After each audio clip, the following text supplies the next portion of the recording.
When I was a baby, my parents moved from Poland to Germany. We had nothing. No flat, no money. We lived in poverty. My mom was pregnant, and when my brother was born, he would be taken from the hospital to a shelter for homeless people. Our home in Germany for the first year. A couple of years later, when I was 8, we visited the godmother of my dad in Mexico City. My family in Mexico is rich and powerful. Entering their house meant entering another world. It was like walking through a dream. But outside the gated community, the world was so different. Never before have I seen so many people sitting on the streets, preparing food, weaving baskets. Some of them were begging and came towards me with their hands outstretched. Those were the contrasts between which I moved and the contrasts that moved me. And from those experiences arose my fascination for wealth inequality and the question, how can there be such a simultaneity of poverty and wealth? As I see it, with rising and extreme levels of wealth inequality, we deal with one of the most pressing problems of our time. And what is as crazy as the widening gap, many people don't even know how extreme wealth inequality actually is. So let me give you some numbers. On a global scale, the top 1% owns more than 44% of all private wealth. And how did this happen? Is it because this one person was working so much harder than everyone else? Because that is the leading narrative of our time. Every society needs a justification for its economic gap. Back in the days of nobility and kings, it was the will of God. Today, we say it is merit. Liberal democracies are meritocracies, aren't they? You can make it if you really try. From dishwasher to millionaire to billionaire. But would that mean that back in the days, my parents were simply lazy? According to the conventional narrative, yes. But is this narrative true? Please imagine for a moment the richest people you can think of. Do you have faces in mind? Let me guess. I bet you were thinking of men. And I bet you were thinking of white men from the global north. Statistically, when it comes to life chances and wealth, so much more matters than just your merit. It's class, gender, the color of your skin, ethnicity, religion, the country that you live in, the so-called premium citizenship, and whether you have or you have not, a history of migration. Take a look at this graph. If everyone started life more or less on the same line, we could speak of more or less equal opportunities. But it is no coincidence that the person much further ahead is white and that it is a man. What sounds polemical is an empirical fact. By now, the richest 252 men own as much wealth as all 1 billion women and girls in Africa, Latin America, and the Caribbean together. If you now think, yeah, okay, well, no big surprise that there's so huge inequalities between countries, let me tell you this. Wealth inequality is also on the rise within states. And Germany is one of the most unequal democracies in the world. The richer half owns 99.5% of all wealth, while the poorer half is left with nearly nothing. Or to give you another crazy number at hand, only 2 families own as much wealth, even more wealth, than the entire poor half of all Germans, than 42 million Germans together. It is actually quite difficult to imagine how much wealth those richest families have. So let us try this. Imagine that 1 centimeter stands for 50,000 euros. And now imagine a page sheet. So we start at the bottom of the page sheet, go centimeter by centimeter up, 500,000, 1 million, 1.5 million euros at the top of the page sheet. This is where 99% of all Germans and Austrians could say that their wealth is. where do you think are the richest German families? Are they 1 meter above us? Or maybe 100 meters? It is 10 to 20 kilometers. 10 kilometers is the altitude of airplanes. This is how far away the richest German families are from us down here on Earth. And what do you think, how those German families made their billions? Is it because they were working so much harder than 42 million people combined? Hardly so. What those families have in common, they are heirs, just as 4 out of 5 billionaires in Germany are. We Germans, just like other liberal democracies, we like to think of ourselves that we are a meritocracy. But this narrative is nothing but a fairy tale. In fact, we are already an inheritance society, as this graph shows. Let me briefly explain. Wealth is made up of 2 factors. 1, the wealth that you build up over the course of your life, and 2, the wealth that falls into your lap in form of inheritances and gifts. Back in 1970, the share of inheritances in Germany was at around 20%. But by now, it's over 50% again. And this share is rising. What this means? That your past and your family, that the inheritances are more important than your presence and your work. If inheritances were distributed more or less equally, there would be no problem at all. But at present, very few receive huge sums, while the rest is left behind. And not because the parents were lazy, but because they were disadvantaged structurally, because they were unlucky in monetary terms at birth. And the moral of that story, choose your parents carefully. No, but seriously, what kind of a democracy is it where you have to ask, just like back in the days of nobility and kings, are you going to inherit some wealth and some power, or are you just working?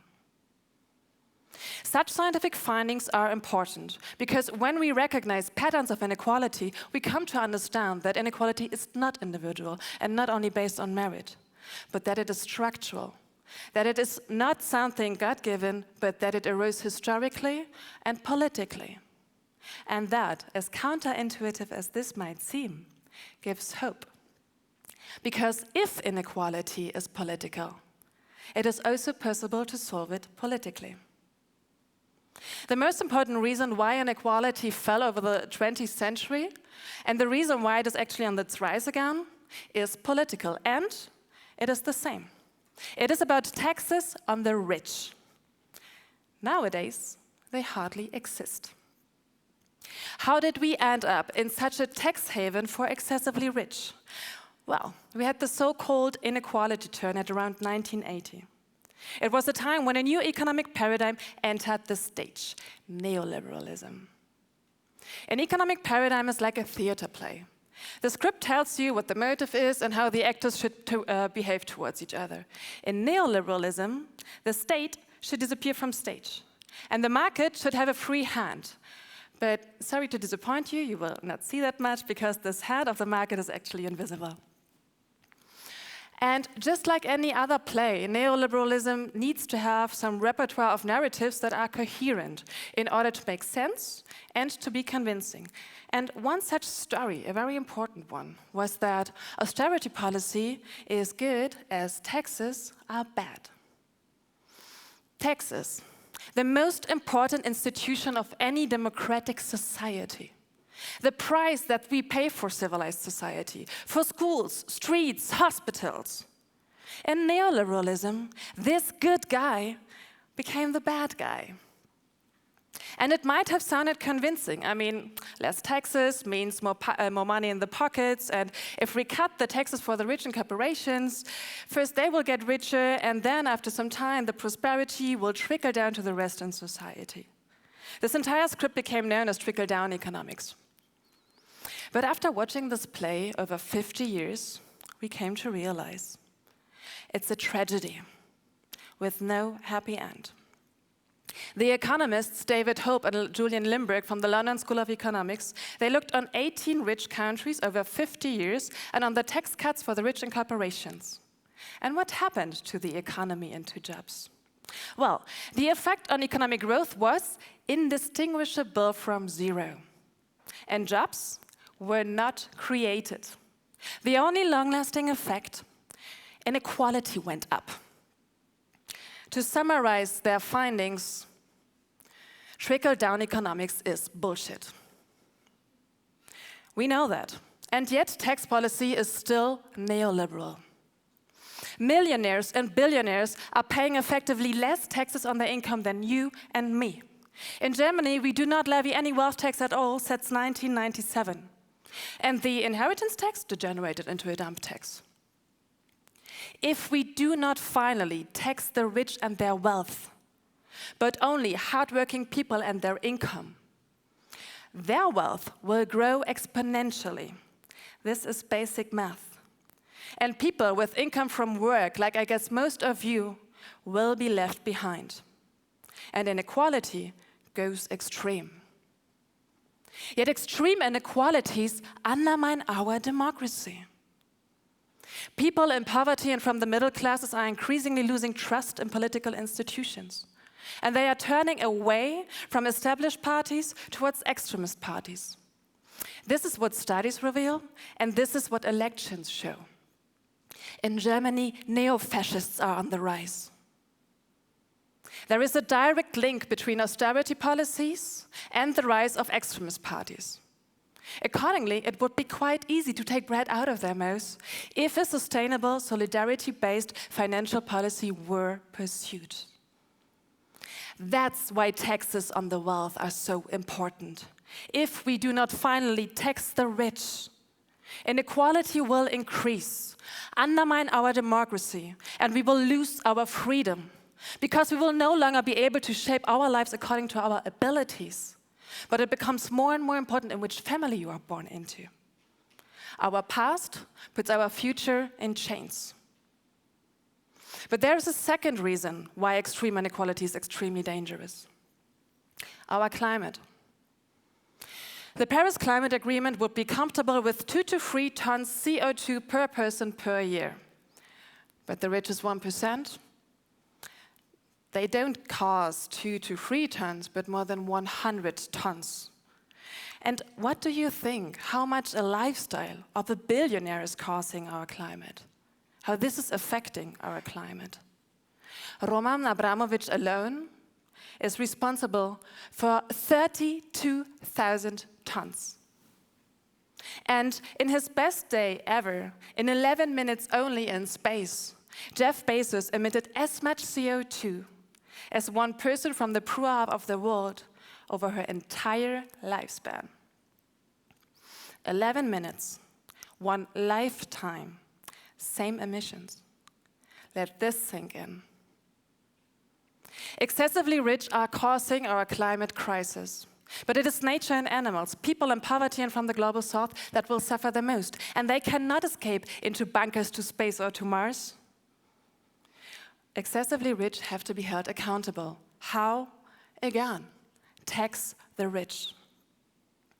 But here comes the catch.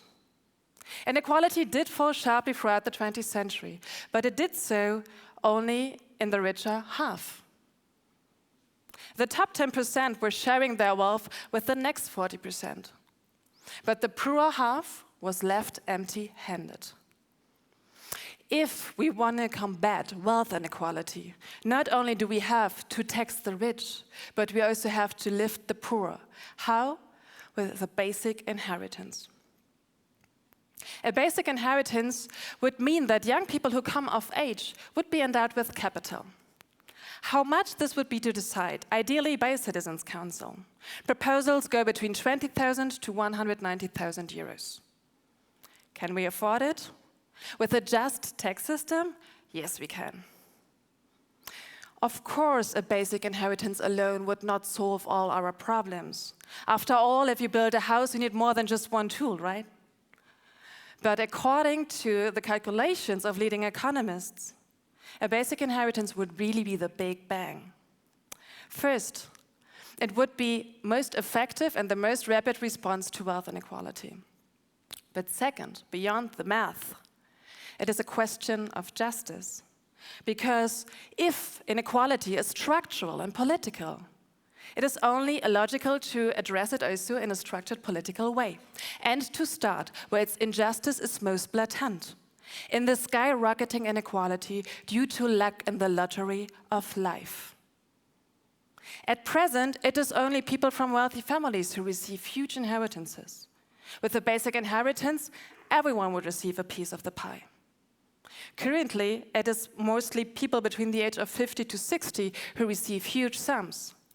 With the basic inheritance, young people could start their adult lives, train or study without financial worries, maybe get a property or a loan for a property, but above all, it would be the first time in history that the poorer half in society would have wealth and power. Inequality is on its rise, and it is doing so because still neoliberalism is on stage. And we still hear those fairy tales of meritocracy and trickle-down economy. The most dangerous fairy tale of all, however, is that we can do nothing about it. The power of the system we live in seems inescapable.